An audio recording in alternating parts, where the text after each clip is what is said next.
नमस्कार. आज आपण एका खूप महत्त्वाच्या विषयावर बोलणार आहोत. धर्मांतर आणि एससी दर्जा यावर सर्वोच्च न्यायालयाने एक मोठा निर्णय दिलाय. तर या निकालाचा नेमका अर्थ काय आणि त्याचे परिणाम काय होणार आहेत, चला हेच आपण सोप्या भाषेत समजून घेऊया.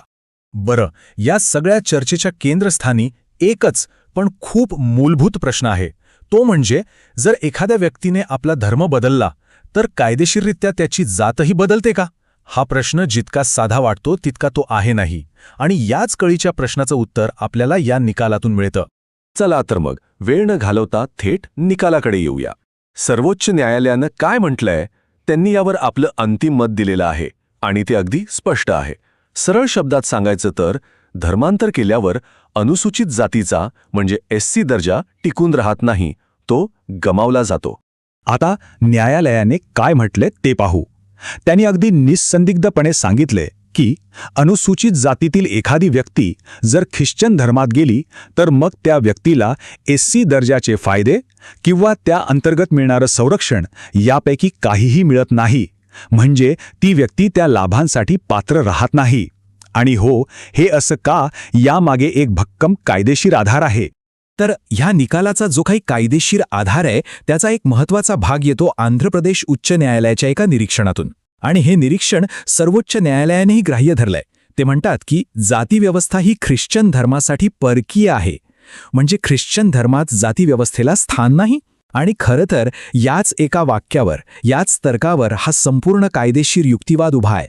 आणि ऐका, सर्वोच्च न्यायालयाने हा नियम किती कठोर आहे हे सांगण्यासाठी खास शब्द वापरलाय, ॲब्सोल्यूट.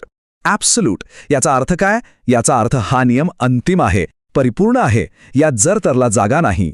म्हणजे कोणत्याही परिस्थितीत काहीही झालं तरी या नियमाला कोणताही अपवाद असणार नाही. अगदी स्पष्ट. आता प्रश्न पडतो की हा सगळा मुद्दा न्यायालयासमोर आलाच कसा? अचानक तर नाही आला. यामागे खरं प्रकरण आहे, एक केस आहे. चला आपण त्या केसची पार्श्वभूमी समजून घेऊ, ज्या प्रकरणामुळे हे मोठं कायदेशीर तत्वच कसोटीला लागलं. तर हे प्रकरण आहे एका पाद्रींचं, म्हणजे एका ख्रिश्चन धर्मगुरूंचं. त्यांनी SC/ST ॲक्ट, जो आपण ॲट्रॉसिटी ॲक्ट म्हणून ओळखतो, त्याखाली एक तक्रार दाखल केली. त्यांचं म्हणणं होतं की त्यांना जातीयवादी शिवीगाळ झाली, धमक्या मिळाल्या, इतकंच नाही तर मारहाणही झाली. पण ज्यांच्यावर आरोप होता त्यांनी एक वेगळाच मुद्दा मांडला.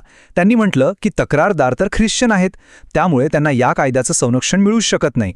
मग यावर त्या पाद्रींनी काय केलं? त्यांनी युक्तिवाद केला की जन्माने मिळालेली जात कशी बदलेल, आणि त्यासाठी त्यांनी आपलं जात प्रमाणपत्रही कोर्टात सादर केलं. आता बघा, इथे एक मोठा कायदेशीर पेच निर्माण झाला. एका बाजूला जात प्रमाणपत्र आहे, दुसऱ्या बाजूला धर्मांतराचा मुद्दा. मग न्यायालयाने हा गुंता सोडवला कसा? यासाठी न्यायालय कोणत्या कायदेशीर आधारावर पोहोचलं हे पाहणं इंटरेस्टिंग आहे. कारण या निर्णयामागे आपल्या संविधानातील काही महत्त्वाच्या तरतुदी आहेत. चला त्या काय आहेत तेच बघूया. ह्या सगळ्याचा पाया आहे आपलं संविधान आणि त्यातलं कलम 341. आता हे कलम काय करतं? तर हे कलम आपल्या राष्ट्रपतींना एक विशेष अधिकार देतं. तो म्हणजे एका सार्वजनिक अधिसूचनेद्वारे कोणत्या जाती आणि वंश अनुसूचित जाती किंवा शेड्यूल्ड कास्ट म्हणून ओळखले जातील हे ठरवण्याचा अधिकार. सोप्या भाषेत सांगायचं तर SC प्रवर्गात कोणाचा समावेश असेल याची यादी राष्ट्रपती जाहीर करतात. तर कलम 341 नुसार मिळालेल्या अधिकाराचा वापर करून राष्ट्रपतींनी 1950 साली एक आदेश काढला. यालाच संविधान अनुसूचित जाती आदेश 1950 असं म्हणतात.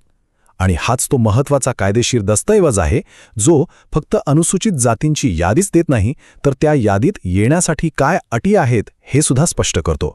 आणि हाच आदेश या संपूर्ण केसच्या केंद्रस्थानी आहे. आता या 1950च्या आदेशात असं काय आहे जे एवढं महत्त्वाचं आहे? तर त्यातला परिच्छेद 3 हा सगळ्यात निर्णायक आहे.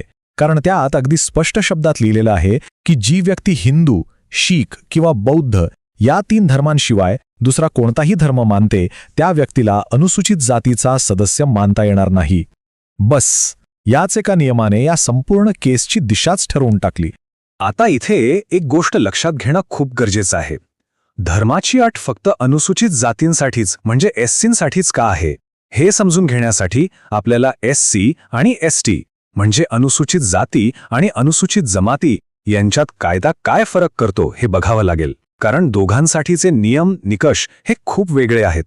हा फरक अगदी सरळ आणि स्पष्ट आहे.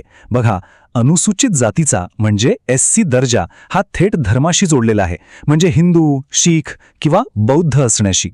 पण जेव्हा आपण अनुसूचित जमाती म्हणजे ST दर्जाबद्दल बोलतो तेव्हा तिथे धर्माचा संबंध येत नाही. ST दर्जा हा धर्मावर आधारित नाहीये. तो त्या जमातीचे सामाजिक संबंध, त्यांच्या खास परंपरा, त्यांची वेगळी ओळख या सगळ्यावर अवलंबून असतो. त्यामुळे ST प्रवर्गातील व्यक्तीचा धर्म कोणताही असू शकतो. ठीक आहे, तर कायद्यानुसार काय होतं हे आता आपल्याला स्पष्ट झालंय. पण आपण एका वेगळ्या आणि तितक्याच महत्त्वाच्या मुद्द्याकडे येऊया. कायदा विरुद्ध सामाजिक वास्तव. म्हणजे कायद्याने ओळख बदलली, पण जमिनीवर जे भेदभाव होतात त्याचं काय? तो भेदभाव खरंच संपतो का? यावर सर्वोच्च न्यायालयाने एक खूप समर्पक शब्द वापरलाय, एक्लिप्स्ड. म्हणजे काय तर ग्रहण लागणं.